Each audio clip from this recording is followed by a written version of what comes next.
Hello viewers, welcome to my channel Raza homeopathy. दोस्तों, पहले parts में मैंने आपको अस्थमा के बारे में कंप्लीट बताया कि अस्थमा क्यों होता है, क्या है, सिम्टम क्या है और इसका होम्योपैथिक स्कोप क्या है। तो आज मैं दोस्तों इसका होम्योपैथिक में किस तरह से मैनेजमेंट होता है उसके बारे में बताऊंगा। तो अस्थमा का होम्योपैथिक में बेहतरीन इलाज है।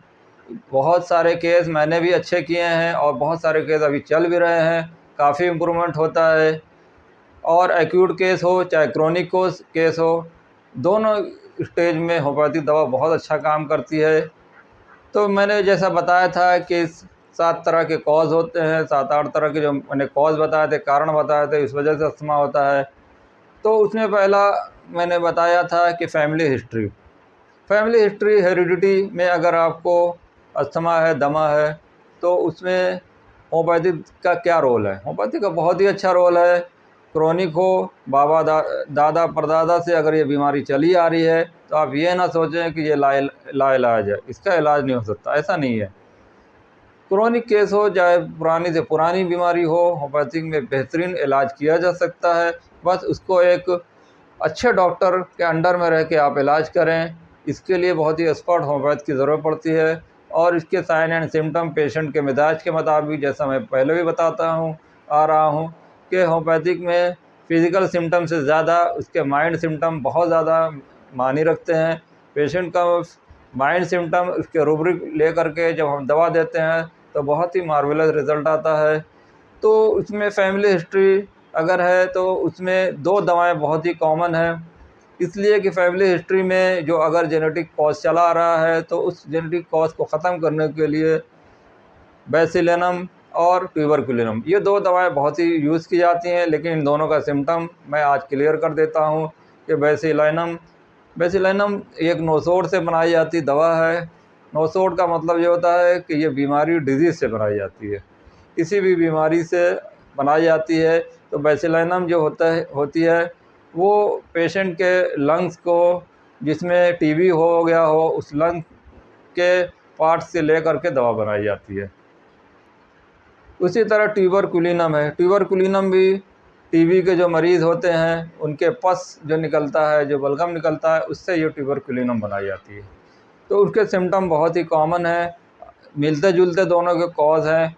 और ये आमतौर पर हम लोग जब पेशेंट आता है तो शुरू में 1-2 नोसोड की ये दवाएं दे देते हैं, जिससे क्या होता है कि जो इंटरनल जो अंदर से कॉज हो रहे हैं, जेनेटिक कॉज चले आ रहे हैं, वो उसको ख़त्म करती है। उसके बाद उसके सिम्टम के मुताबिक और दवाएं देते हैं। तो ट्यूबरकुलिनम का सिम्टम क्या होगा। ट्यूबरकुलिनम का पेशेंट बहुत ही शार्प होता है, बहुत ही वायलेंट एग्रेसिव पेशेंट होता है। इसका बच्चा भी बहुत ही हाइपर होता है, ज़रा ज़रा बात पे गुस्सा करता है, चिल्लाता है और ज़िद करता है। इस तरह के नेचर वाले अगर हों तो ट्यूबरकुलिनम बच्चों को दें। और बड़ों को भी बहुत वायलेंट होते हैं, जो रेस्टलेस रहते हैं, कभी एक जगह नहीं रह सकते, घूमना फिरना पसंद करते हैं, उनको एक जगह चैन नहीं होता, वो हमेशा चेंज चाहते हैं, चाहे घर चेंज हो, चाहे दोस्त चेंज हो, चाहे मकान के सामान चेंज हो, चाहे मोबाइल अगर उनको है तो एक के बाद एक दूसरा बदलेंगे, कपड़ा हो तो एक से दूसरे, खाने पीने का शौक़ होता है तो एक के बाद एक हर चीज़ बदलते रहते हैं। तो चेंज इनके अंदर बहुत ज़्यादा सिम्टम आता है। तो ट्यूबरकुलिनम का ये तो माइल्ड सिम्टम बता दिया, लेकिन ये कि इसका फिज़िकल सिम्टम क्या आएगा।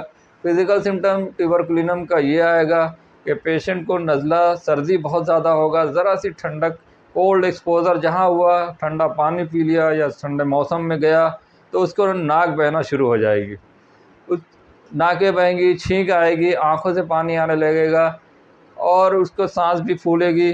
तो इस तरह के शुरुआत में सिम्टम जो आते हैं तो ट्यूबरकुलिनम से भी मैनेज हो जाते हैं। तो ट्यूबरकुलिनम का पेशेंट को और क्या फिज़िकल सिम्टम है, उसको टॉन्सिलाइटिस होगा, बार बार गले में इन्फेक्शन होगा। अपर रेस्पिरेटरी ट्रैक्ट जो ज़्यादातर इन्फेक्शन होते हैं वो आपको ट्यूबरकुलिनम से मैनेज हो जाते हैं, चाहे वो साइनस हो, चाहे वो पॉलिप हो, कोई भी इस तरह के अपर रेस्पिरेटरी ट्रैक्ट हो। मस्टाइड में आपको साइनस हो रहा है, फ्रंटल साइनस हो रहा है, या ईयर में प्रॉब्लम हो रही है, नज़ला ज़ुकाम, आँख से पानी आना, गले में टॉन्सिल में दर्द होना, अगर इस तरह के इन्फेक्शन अपर रेस्पिरेटरी ट्रैक्ट में आ रहे हैं, कोल्ड से एक्सपोज़र हो रहे हैं, तो आप इसमें ट्यूबरकुलिनम 1 mg आप हफ्ते में एक बार 2-3 हफ्ते आप लगातार दें और उसके बाद इसकी दवा को रोक दें। उसके बाद जो और दवाएं आएंगी वो सिम्टम के मुताबिक देनी पड़ेंगी। इसी तरह बेसिलिनम है, बेसिलिनम भी एक नोसोड है जो कि लंग्स के टिश्यू से बनाई जाती है, सेल से बनाई जाती है। जो टीबी के पेशेंट होते हैं जिनके लंग्स इन्फेक्टेड होते हैं उस लंग से बनाई जाती है। तो बेसिलिनम का भी पेशेंट उसका सिम्टम क्या होगा कि उसको भी कोल्ड एक्सपोज़र होगा, लेकिन उसको अपर रेस्पिरेटरी कम होगा। उसको नज़ला ज़ुकाम जब भी होगा तो उसके सीने में फ़ौरन नज़ला ज़ुकाम होगा, सीना उसका फ़ौरन जकड़ जाएगा। अगर इसका सीना फ़ौरन जकड़ जाता है, खांसी होती है, सीने में बलगम भरा हुआ है, बार बार इसको ये टेंडेंसी हो रही है कि नज़ला ज़ुकाम होता है, तो फ़ौरन इसको नाक गले से ना होकर सीधे सीना इसका पकड़ लेता है।